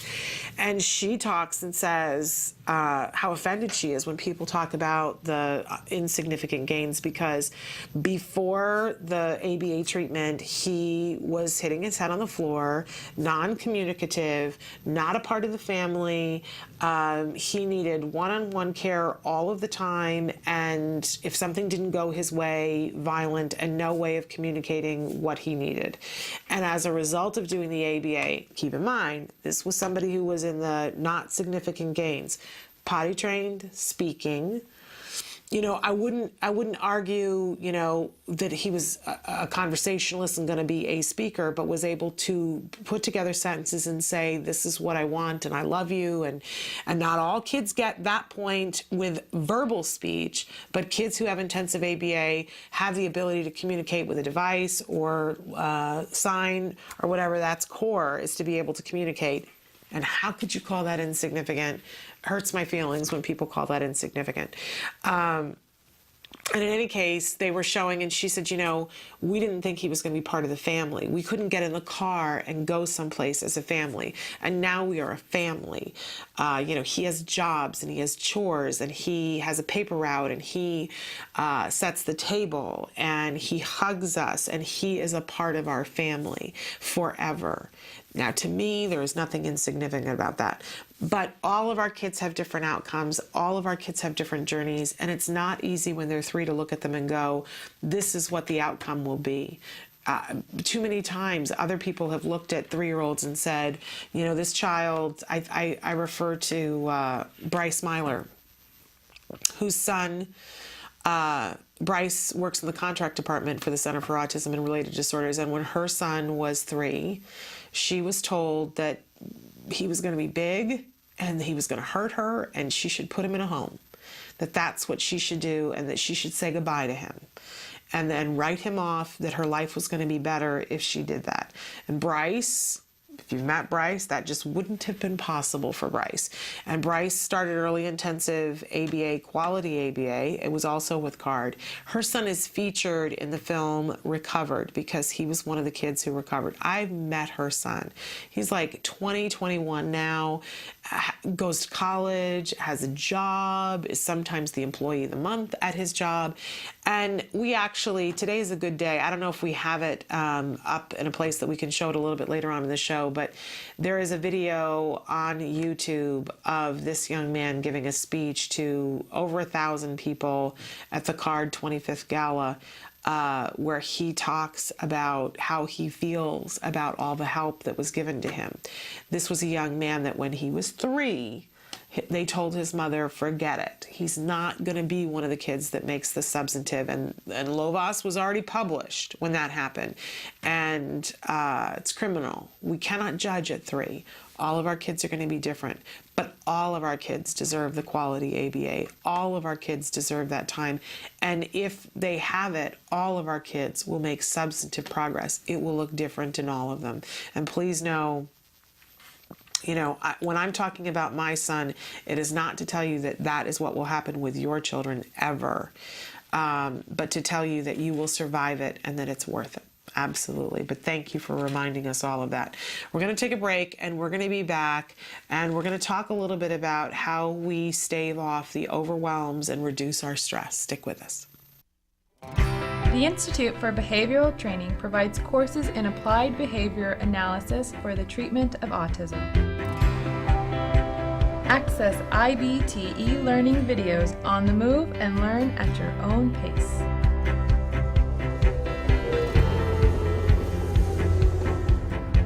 I'm going to talk a little bit about intensity. IBT e-learning makes any location your classroom on the go. So our objectives for today are to really learn what is autism and how is it diagnosed. Get professional guidance with IBT face-to-face training. IBT face-to-face training courses prepare you to effectively implement ABA-based interventions. Choose between small group and one-to-one instruction. Earn BCBA supervision hours via one-to-one video conferencing. So I had a chance to review your BIP today. You know what? It looked really good. You did a good job with it. IBT continuing education courses. Earn credit through webinars, conferences, article reviews, and e-learning videos. You can learn more at ibehavioraltraining.com. IBT, 360 degrees of ABA training. Welcome back. You know, from time to time, we like to give you a stress tip, things to help us all to deal with the overwhelm. And I mentioned that our entire topic this week, we're talking about chunk it. that when things get too big, it's time to take it into small, small morsels. And I mentioned that we can do this with our kids, but we absolutely can do that with ourselves as well. So if you think about what are you facing right now that seems more overwhelming than anything that you can imagine, or something that's hanging over your head that you've been saying, oh, I'm going to do that. It could be filling out the papers for your child to be eligible for Medicaid in your state. It could be just doing your taxes so that you can be able to apply for funding for different things. All of these things, you know, one of the first things that we have to do is acknowledge that it's overwhelming and why it's overwhelming. I think a lot of times we get into this situation where we judge ourselves before we've begun and say, you know, I should just be able to do this. And you know, it's obviously not difficult for that person. And so why can't I just do that? You know, so-and-so already has their taxes done, and so I should be able to do it too. Well, I don't know what so-and-so has on their plate, right? And nor do you. So the first thing that we want to do is admit that you got a lot of things going on right now. A lot of things going on. And some things that are in the forefront, that are right there invisible, like your child might be engaging in a challenging behavior, and other things that are like in the middle that you're like, oh, what am I going to do about that? And then there's stuff in the way, way back, like worrying about what happens when I die, like, you know, worried about, oh, you know, we decided not to do this a year ago because we didn't have the money for it, but eventually we're going to have to do it, whatever it is. You know, on Saturday, we had to replace 3 tires on my husband's car. And, you know, while it was not in the forefront of my mind that that was coming up, it certainly was somewhere in the Netherlands, right? In the recesses of my subconscious, somewhere there was that thing of, we're coming up on time when, you know, we're going to have to invest some money in the cars again. So, you know, all of these things are going and going and going and give us monkey brain. It's really important to start to chunk things into things that you can do something about and things that you can't do something about. That as you go through your day and you say, what's kicking my keister today? And you say, is this something that I can change? Is there any action that I can take? Maybe I can't fix it today, but is there some aspect of this that I could take some action on this today? And sometimes, you know, taking the smallest little action can sometimes start a ball rolling so that months or even years down the road, something comes to fruition. You know, I think about getting a college education, that it starts with making the decision to look at colleges and apply to colleges, right? And then it has that sort of snowball effect that suddenly, you know, you've been accepted to the college and they send you paperwork, and, you know, it's just these little steps along the way. So eventually you're starting and you're going to a class and it feels like graduation is a long way away. And somehow the day comes and you arrive and you go, oh my goodness, look what I did. And I was just walking along the way. I have a friend who climbs mountains who says, you know, when you stand at the base of the mountain, it looks huge and it looks overwhelming. But once you get on the mountain and are on the path, you can no longer see the tip usually, and you're just walking. And eventually, if you keep walking in the right direction, right, you get there. You get there. And some people walk straight up, which is scary, and other people walk around the mountain in a curly Q, but you get there eventually if you keep walking in the right direction. So we offer up today this idea of chunk it for yourself as well. If what's kicking your keister right now is teaching your child a certain skill that helps them to get through a particularly frustrating part of the day, chunk it for yourself, chunk it for them. Take it down into small little increments so that it's manageable. You'll make progress. It's going to feel like it's slow, but you'll get there. And, you know, I always use the example of Regis Philbin. I remember watching Regis Philbin years ago when he must have been in his 60s, and he said, I'm going to start taking piano lessons. And everybody laughed. And he said, well, I talked about doing it in my 40s, and it seemed preposterous then. But, you know, if I had done it in my 40s, I would know how to play the piano by now. So I'm going to start in my 60s and I'll know how to play the piano by the time I'm 80. Well, Regis Philbin plays in concerts now. Plays the piano in concerts now because he started on a path in his 60s where he was going to learn how to play the piano. He could have just kept saying it's ridiculous. It's going to take so much time. My question is, what else are we doing that's worthwhile? If what you want to do is teach your child how to pack their backpack and get ready to go to school and be on time, maybe it's going to take you 6 months, maybe it's going to take you a year to chunk it up, but then in a year you'll be done and it will actually have happened and you'll have a happy child and you'll be a happy child. Or you could just be upset about it and let them be frustrated and be late for the next year, and a year from now you're still in the same place, you haven't learned anything, and everybody's miserable. I know, I participate in this kind of action frequently, but when I remember, I don't have to do that. I can empower myself, I can reduce my stress. Because I'll tell you, the problem isn't solved immediately, but once we take action, what happens to the stress? It goes, We want it to get down even further, but once we take action, it's like we've occupied that part of our brain that says, I should be doing something about this. I should be doing something about it. And when you start on the path, you go, I should be, oh, right, I am doing something about it. And our stress goes down. So chunk it. Chunk it, whatever it is. Make a pledge to yourself today that you're going to find something that's kicking your keister, kicking your kid's keister, and chunk it. And then write to us and let us know what you did and how it worked out for you and what it did for your stress levels. We'd love to hear from you. All right, we're going to take a break and we're going to be back after these messages.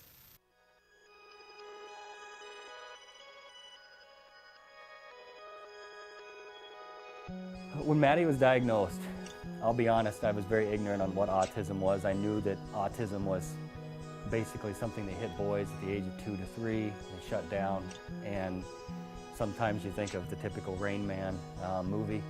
And with Maddie, she was doing all the same signs and symptoms of a typical child with autism spectrum disorder. Stand up. She didn't even acknowledge us coming into the room. She had barely any eye contact. She didn't interact with her sisters. She didn't really do anything. She just basically lined up her toys and that was about it. We have a team of 7 volunteers, or 8 now. We have 8 volunteers, including my husband and I. And I'm the team leader, and so I do all the curriculum and get everything ready each week. Jana was downstairs until 11 o'clock at night working on curriculum, going through 2 different textbooks. And then we, as a group, meet on Monday nights, and we would go through what the curriculum was from Jana. And a lot of times we would go, well, how exactly do you do that? How do you sit her at the table and do this trial base? What Skills has done for us, it's taken that away from Jana trying to figure out the curriculum for one. She can go down, or even our laptop, and she can sit down and through all these questions, it comes up with the different programs. At least for me, it was a relief off my shoulders. I was worried that I might be missing something, missing a curriculum that maybe she needs to know, where Skills, they have every possible thing your child needs to know from 0 to 7. They have a program for that. What noise is this? Good job! Every program that we did with her, I knew it was specific for what she needed to learn. Because before Skills, it was a lot of, okay, well, is that really age appropriate for a 2-year-old? Because it's not generalized. It's anywhere from 0 to 7. This is what your child needs to know. In most manuals, you'll find. But for this, okay, yep, she should be learning this. And no, she's not 4 yet. She doesn't need to know that yet. We are so fortunate that Jana was able to attend a conference put on by CARD that opened the door for Skills, and that there's no looking back for us. We started using the program in November, and it seemed like by January something just clicked, and she has completely kind of came out of her fog that she was in for quite a while. I have never read a documented case on any child that has not benefited anything from applied behavior analysis, and now with this new Skills and being, like the E version of ABA, I can't imagine it doing anything harmful to their child. It's nothing but exponential growth for us. To see her now, it just blows us away. I mean, we call her our little miracle child because In 7 months' time, she's just blossomed into this normal, functioning child, and suddenly, we joke about it all the time, like suddenly we have twins. If you're even thinking about doing it, do it. Because the absolute worst thing you can do is do nothing at all. And even if you use this program and it's just a single mom or a single dad working in the evenings with their child, this program is going to benefit them. It's going to show you where they are, it's going to show you where they need to go, and it's going to show you what skills and how to get there. It is an online book on how to help recover your child.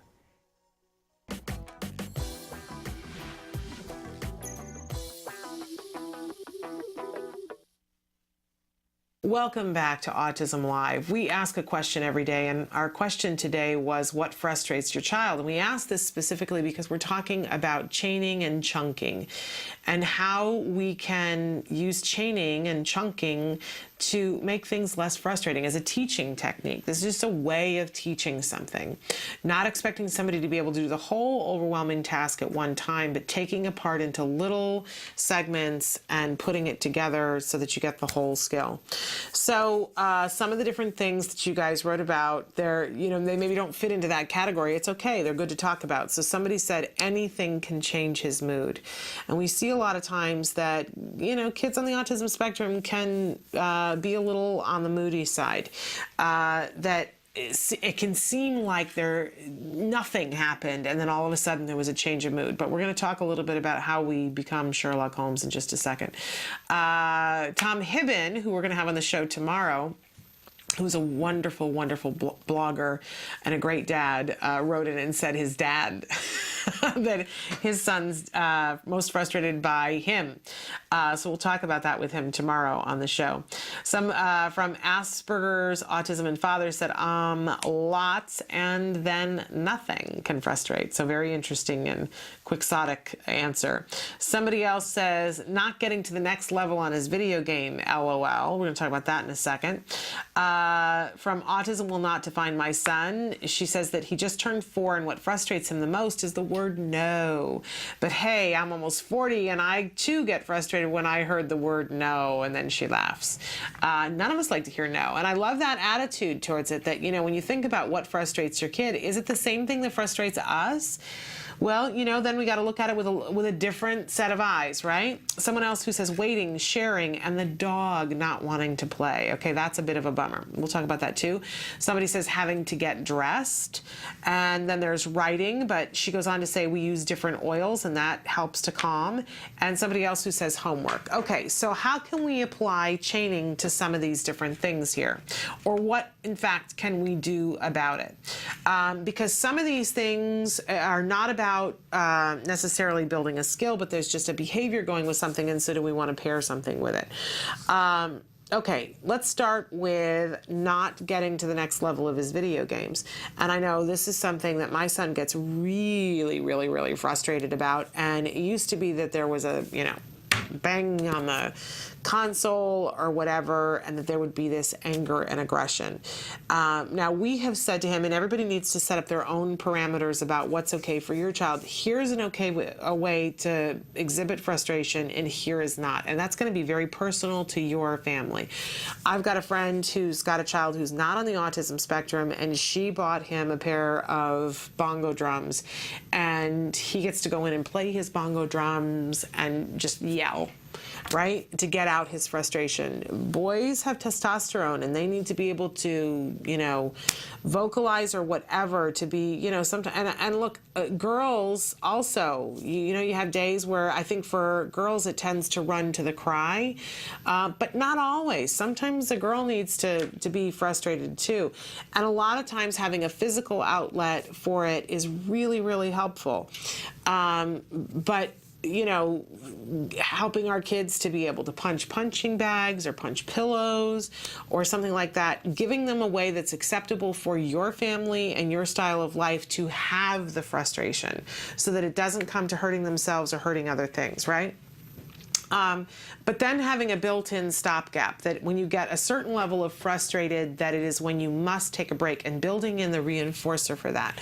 So that if, for instance, I love, I don't sew very much anymore, but years ago there was a pattern that I had that was put up by a very specific company that is just the best patterns ever made.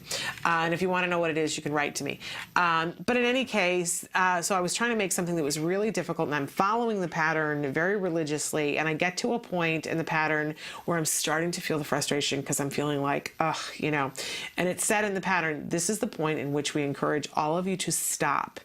If you've made it this far, you're doing really well, but we want you to stop and do something nice for yourself, whether it's go pour yourself a glass of wine or take a few minutes and go watch your favorite television program, go play with your kids. But we don't encourage you to go from this step to this step without a break because you're going to be too frustrated, so you must take a break.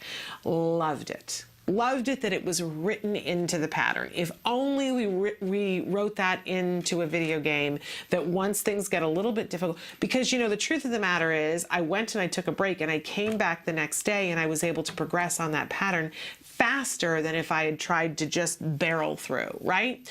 So we need to teach this skill to our children about recognizing when we are at a point when we need to take a break. They're not going to know to begin with, but when you see it starting to boil, you can interrupt. Yes, is your child going to, quietly lose their mind because they're in the middle of the video game and they're feeling frustrated already? And, you say, well, we got to stop.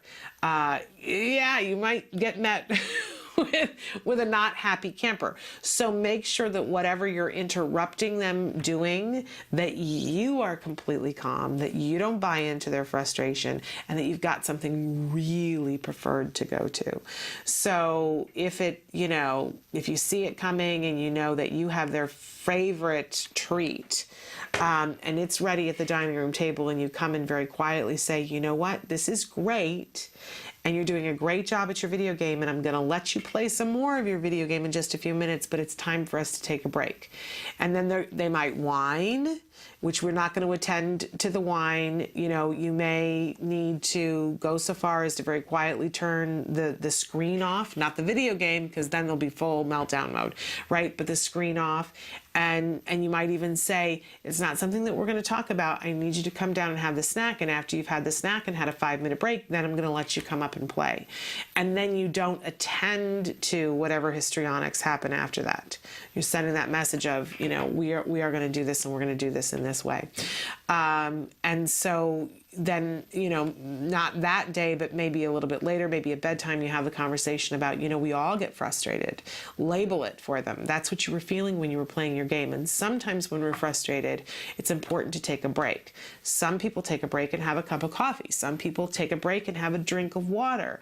Give examples of the things that you want. And if, depending on your child's receptive language, you can also talk about the fact that some people don't take a break. And then what happens is that they get so angry that, they act out and they get in trouble or whatever. You base that on whatever. But to teach the skill of taking a break before it gets to boiling point, really good thing that we can all do for our kids, and then help them. It may take us their entire teen years, but if we get to the point where they are adults and they know how to handle frustration, we'll have done something amazing, won't we? As far as the no goes, that's a rite of passage. When kids get frustrated when they hear the word no, that's amazing. That's a sign that they're doing really well. That means that they understand what the no is, and they understand and they have desires for what they want to do. That's usable, because that's what's going to help to lead to some negotiation later on. Maybe you want to think about teaching some phrases that they can learn to begin to negotiate, like, can I have one more minute? So that, I know it's a really dicey thing, teaching them that no doesn't always mean a hard and fast no, but it's a really good sign that he's frustrated with the no. And I know you know that. The dog not wanting to play. Oh gosh, we talked about this on the show the other day about how hard my husband and I work, and have worked over the last almost 2 years to try to get our dog to find our child reinforcing. And so, you know, you do what you have to do, whether it's you put chicken broth on your child's fingers, knowing that the dog is somebody who just licks and doesn't bite, by the way, and that you have the child feed the dog and feed the dog their favorite treat, you know, so that the dog finds the child reinforcing. We have ways of doing this. And for everything else, you know, reinforcement is really the key. That you know, I don't particularly love getting up and getting dressed in the morning either. I'm just going to be honest. I'd rather stay in my pajamas all day long. And so, but I know every morning that once I'm up and dressed, then I can have breakfast, and I love breakfast. So, you know, finding what the thing is, whatever the task is that happens after getting dressed, and setting that up as it doesn't happen before getting dressed. If I let myself have breakfast every morning before I got dressed, oh, heaven help us. Heaven help us. I'd be coming to work in my pajamas. In any case, we're going to take a break, and we're going to come back with more of the show. And now's a great time to write in questions if you have them. Stick with us. Another parent wants to know, how do I find out that one thing that my kid is really good at? Now, when they get older, they're going to kind of divide into two groups. You're going to have the kids that become verbal, and then you're going to have the kids that are nonverbal, got many more problems. Maybe they still have epilepsy or some other problem. And they kind of need different services. And the ones that get verbal, what we need to be doing with them is develop the area of strength. And that area of strength often will show up around 3rd or 4th grade, sometimes earlier. But my ability in art showed up when I was in 3rd and 4th grade, and it was always encouraged. And I was encouraged to do lots of different kinds of art. Otherwise, it would have just been endless horse heads. You know, Mother would say to me, why don't you draw a picture of a beach or something else? You want to broaden it out. If the kid's fixated on trains, let's teach reading with trains, math with trains. Tap into that fixation, but develop the area of strength. Some kids it's going to be art. Other kids it's going to be mathematics. So you got a 3rd grader who's smart in math, and he wants a 6th grade math book. Give him the 6th grade math book. Don't bore him with the baby stuff. But that kid's going to have trouble with reading, because the common thing is the uneven skills. And then you have the kids that are the history buffs, and these kids are often really good at writing skills. You tend to have uneven skills, but tap into their fixations and use those to motivate, but broaden. If he likes trains, just watching them, well, we're going to take that interest in trains to do some math with it, or maybe read about the history of the railroad. You know, tap into that motivation. One of the things I really want to talk about is we got to stretch these kids. I'm not talking about physically stretching them, mentally stretching them to do new things. I'm seeing too many kids that haven't learned how to shop, how to order food at McDonald's. So you start out, let's say it's ordering food at McDonald's or at Burger King. So you take them up there and they watch you order it. And then eventually you go in when the store's not busy, and they have to go up and order it while you're sitting at the table watching, and then you coach them. And then eventually they can go in the restaurant themselves. I can remember I was scared to go to the lumber yard alone and buy lumber. And Mother made me go. And she knew I could do it. I had bought lumber with her many times. But there's a tendency to want to have somebody else there when they do it, and they've got to learn how to do things alone. And you gradually have got to kind of push it. You've got to stretch them. And I'm seeing too many kids not learning basic skills. Saw a 19-year-old honor student that actually knows how to drive that had never shopped in the grocery store all by herself. That is just ridiculous. You know, you've got to stretch them. You push too hard, there can be panic. And the other thing is no surprises. No surprises. I knew all about the ranch long before I went there. I talked to Ann. But if you don't stretch these kids, they don't grow.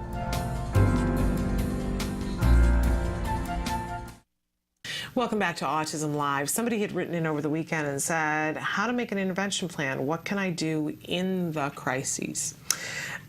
So I'm going to answer the first question first. How do you make an intervention plan? Well, a year ago, I would have said to you, okay, the first thing you need to do to make an intervention plan is you got to call and find a BCBA, a board certified behavior analyst. They're going to come and do an FBA, a functional behavior assessment on the behavior. They're going to observe your child. It may take as little as 2 hours of observation and interviewing of you and other people involved with the child. Could take as much as 30 hours of observation depending on the behavior.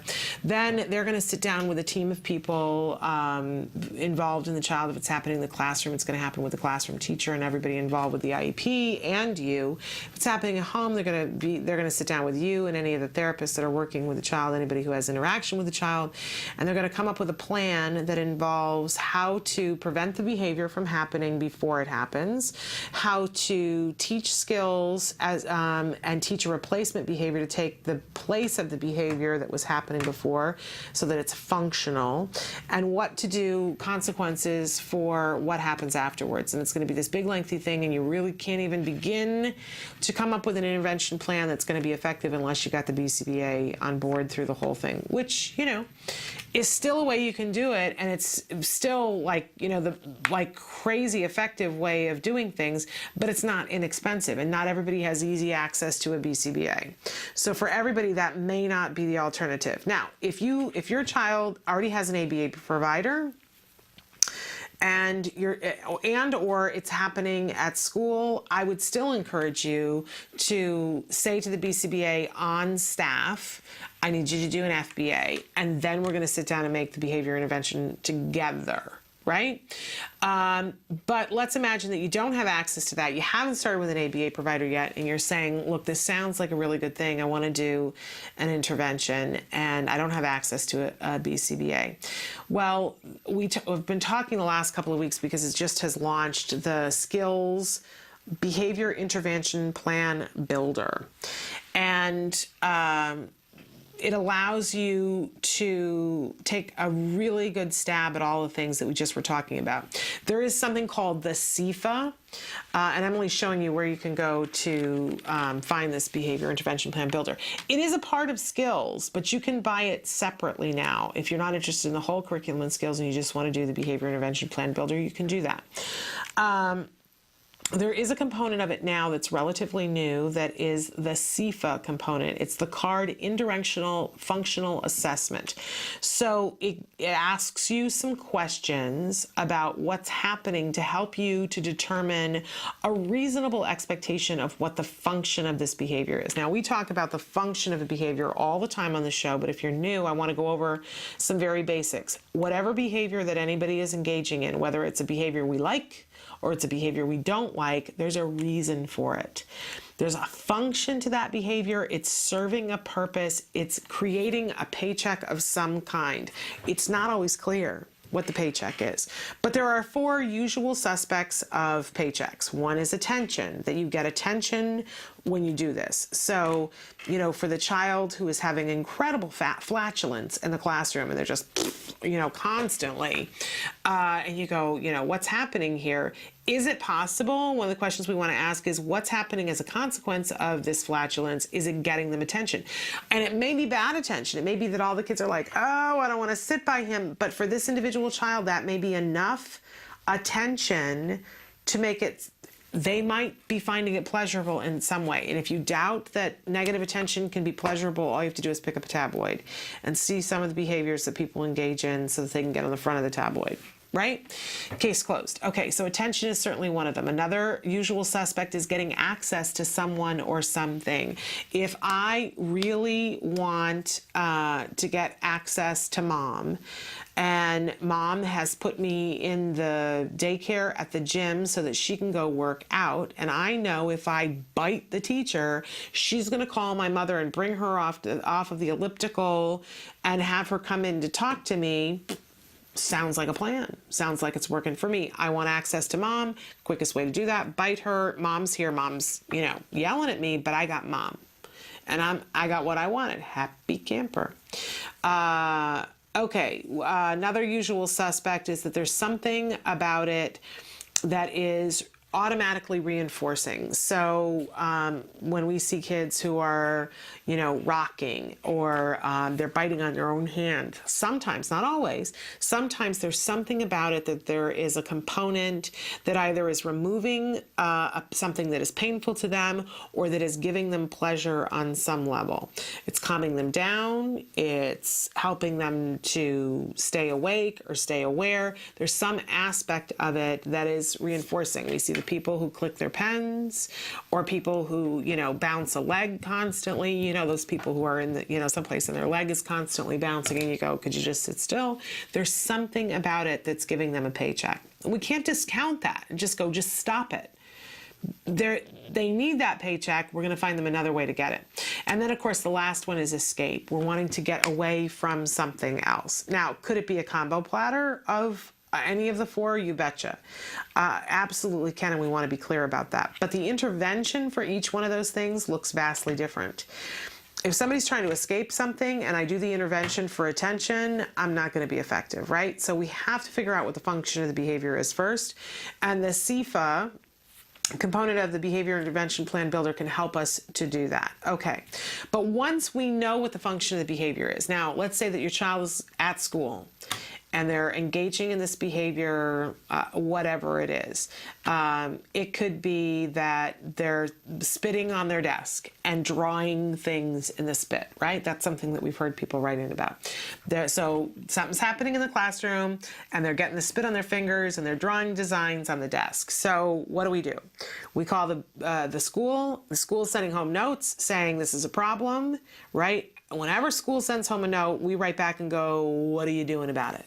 Have you got somebody looking at the behavior? Do we know why the behavior is happening? These are reasonable questions. Ask for an FBA, a functional behavior assessment. Ask who the BCBA is and ask them to do the FBA on it. Once we have the function of the behavior, all we have to do is get online and go to the Behavior Intervention Plan, the Skills Behavior Intervention Plan. It has a place where we can plug in the function of the behavior. It's fill in the blank, right? And sometimes it's drop-down menus. So it asks me, what is the targeted behavior? And I would write down salivating on the desk and drawing in it, right? And then I would put it in which category. It has a drop-down menu that it asks me. Let me see here. Oops, I'm using the mouse, but I'm on the pad.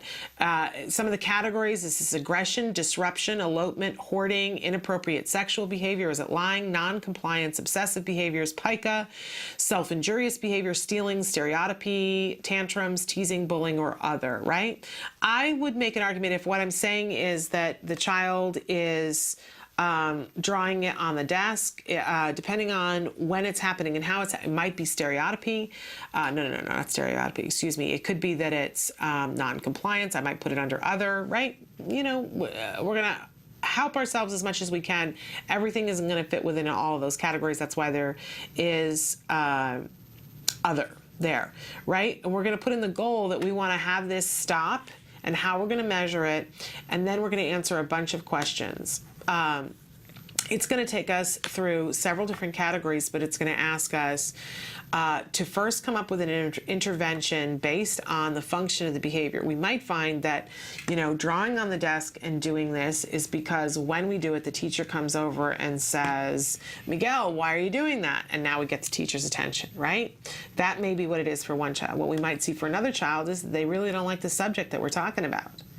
So they're going to tune out. I'm going to escape from the math lesson and I'm going to be doing this, right? Vastly different intervention.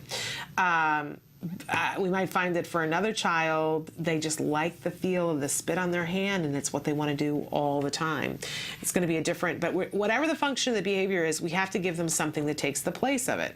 So for the child who wants attention, what we're going to do, and it's going to show us this in the BIP Builder, it's going to give us several different choices, but one of our choices for attention is always going to be to give them attention before the behavior happens. We know scientifically that that's something that's very effective. So if we see that the function of the behavior is attention, we're going to make sure we're going to have a little timer as the teacher, and we know that Miguel, if we don't give him attention in 5 minutes, he's going to do this. So at 4 minutes, we're going to go over and give him some attention before he's got to do this. We're going to shower him with attention, tell him what a great job he's doing, so that the 5-minute mark comes and he doesn't do it. And eventually, over time, we're going to go to 4.5 minutes. And then we're going to go to 5 minutes. And we're also going to work on some other things as well. But if what he needed was attention, we're going to make sure that he gets the attention appropriately, right? We're going to teach him how to appropriately request attention so that he can raise his hand and say, hey, teacher, can I ask you a question about something? And he gets the attention for it, right? It's going to be much more effective than spitting on your hand and drawing on the desk. But If Miguel is doing this because he's bored, because he wants to escape from what's happening in the classroom and it just, it feels good and he's bored, we got to give him something else to do, and we got to engage him more, so that if we see that after 4 minutes of instruction he gets bored, we got to have something, and it may be that he needs something tactile that doesn't involve spit. I talked the other day about a student in my classroom that we gave him crayons and paper and said, draw what we're talking about, and it was enough to keep him engaged in the classroom. We're going to come up with something that, has that tactile feel to it. Maybe we give this child a little square of carpet, and so when he's feeling anxious, that he can draw something in the carpet. And then we're going to slowly fade that away to something else, but at least, we're not talking about bodily fluids on the table, right?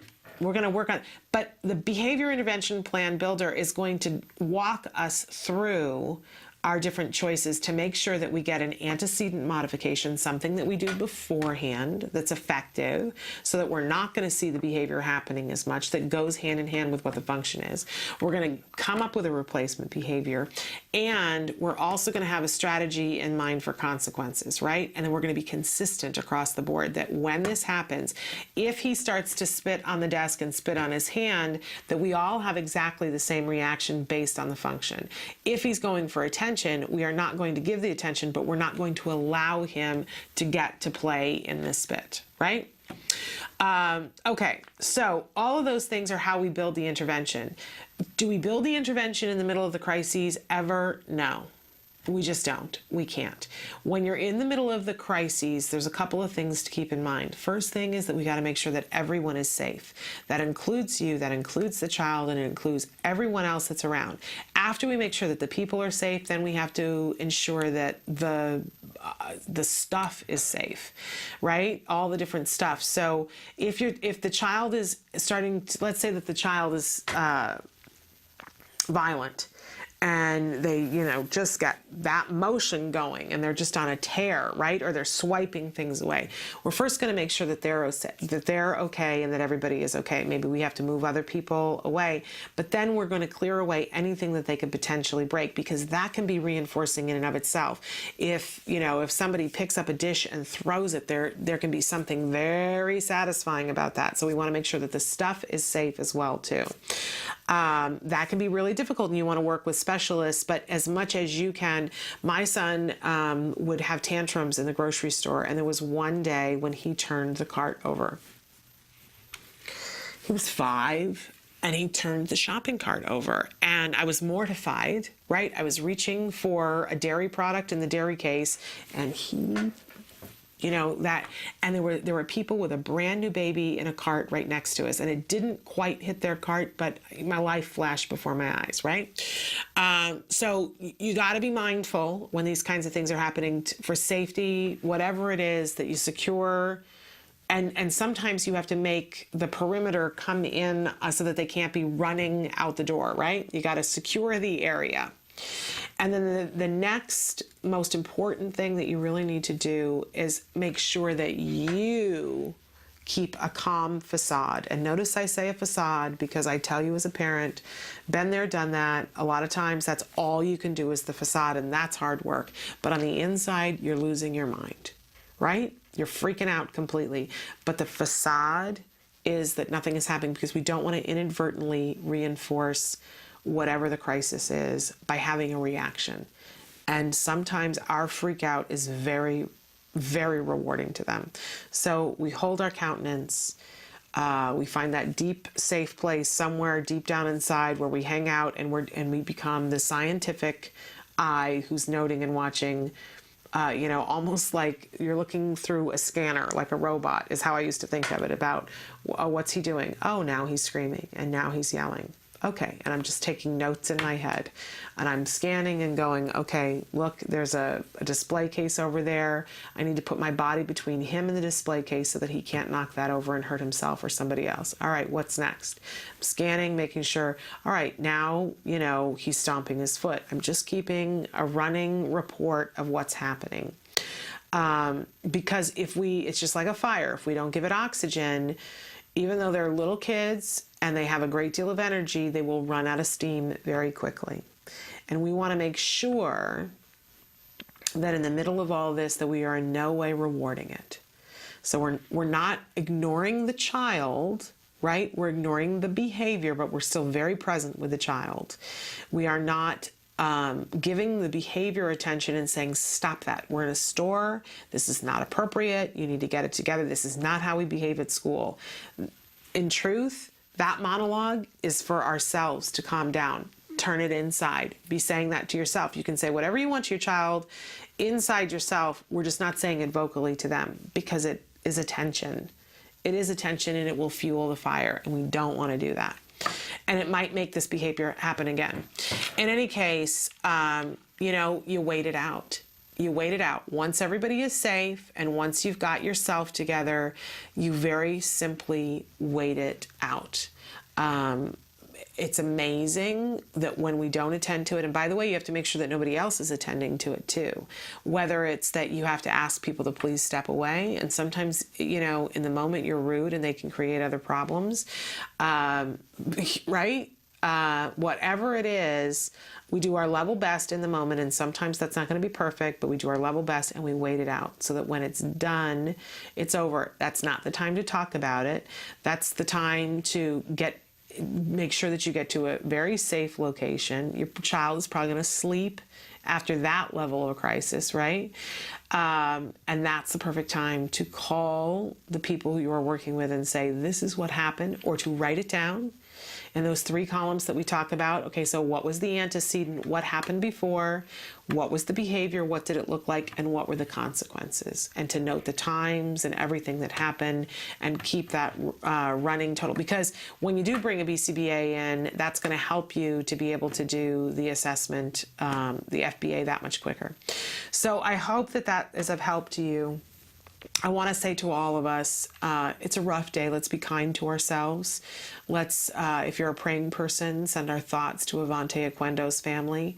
And let's all hug our children a little bit harder today, because sometimes bad things happen. And we'll be mindful and be helping you here on the show to come up with ways that we can prevent these kinds of tragedies from happening. We're out of time. We're going to be back tomorrow with Ask Dr. Doreen. We've already got some questions, but be writing them in through the night. We will have a friend of the family of Avonte Oquendo with us tomorrow as well. Until then, please give your kiddos a hug from me. Bye-bye for now.